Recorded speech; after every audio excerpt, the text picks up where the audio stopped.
السلام عليكم الدراري ومرحبا بكم في قناة خوكم رجاء فلسطيني.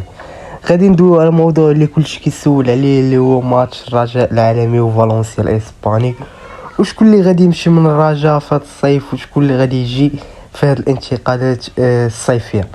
بالفعل الخوش كاين واحد الماتش بين الرجاء وفالنسيا. تبعوا الفيديو حتى الاخر باش تعرفوا بلي ديتاي وحتى شكون اللي غادي يمشي من الرجاء وشكون اللي قريب. خليكم على انترو ورجع.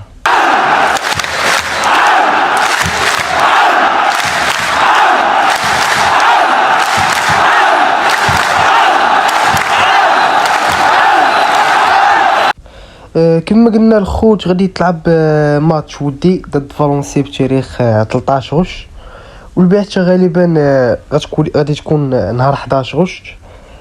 غادي يكون معسكر اعدادي كيتراوح من بين 3 ايام حتى 7 ايام، فين غادي تلعب الماتش بين الرجاء وفالنسيا. غالبا الماتش غادي تلعب في الاكاديميه ديال نادي فالنسيا.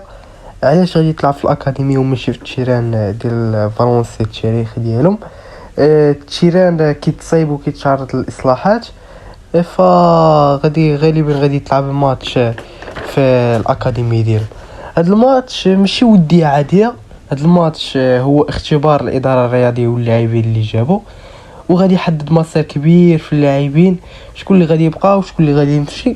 وحتى المدرب غادي يشوف عدد كبير من اللاعبين والمراكز الخاصه باش يحسموا في الصفقات. المعسكر ديال النادي ما غاديش يوقف غير في فالنسيا وغنلعبوا ضد فالنسيا. كاين ماتش ودي ثاني ضد نادي قرطاجنة الاسباني، نتمنى نكون ذكرت الاسم صحيح. دابا ورا مدوينا على الماتش والمعسكر وماتشات اللي غادي تلعبوا ويمشي غادي يكون المده ديال المعسكر، غادي ندوزو الموضوع شكون اللي غادي يبقى وشكون اللي غادي يمشي. احنا حاليا ما غاديش نحددوا شكون اللي غادي يبقى وشكون اللي غادي يمشي، احنا غادي نقولوا اشنو كيخرجوا الاخبار والصفحات الرياضيه والصحفيين على شكون اللي غادي يبقى وشكون اللي غادي يمشي. اول حاجه غادي نبداو بها هي صفقه الدحماني اللي غالبا غادي تحسم الرجاء ب 600 مليون، وعلى ما اظن كما كيدونوا بعض الصفحات والصحفيين انه صفقه الدحماني كتراوح من بين 600 مليون حتى ل 700 مليون. وحتى كاين حتى محمد جواب اللاعب نادي بلد الوليد حتى هو قريب من نادي الرجاء الرياضي. الصفقه غالبا غتكون من بين 300 مليون و 250 مليون. حتى اللاعب مهدي موهوب اللي غالبا غادي تكون الاعاره ديالو لنادي الرجاء الرياضي.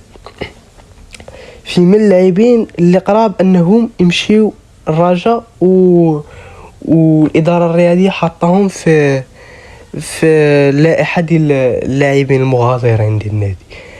اولا بدر بانون اللاعب اللي غالبا غادي يمشي من نادي الرجاء الرياضي. ثاني لاعب عثمان ساخو. ثالث لاعب ايوب المعموري. ورابع لاعب امين خماس. هادو كاملين لاعبين اللي قراب من المغادره ديال نادي الرجاء الرياضي. حتى لهنا الاخوان غادي نكونوا وصلنا لنهايه الفيديو. ما نساوش تفعلوا الاعجاب بالفيديو والاشتراك في القناه، وقولوا لنا الاراء ديالكم في الكومونتيرات، وشكرا.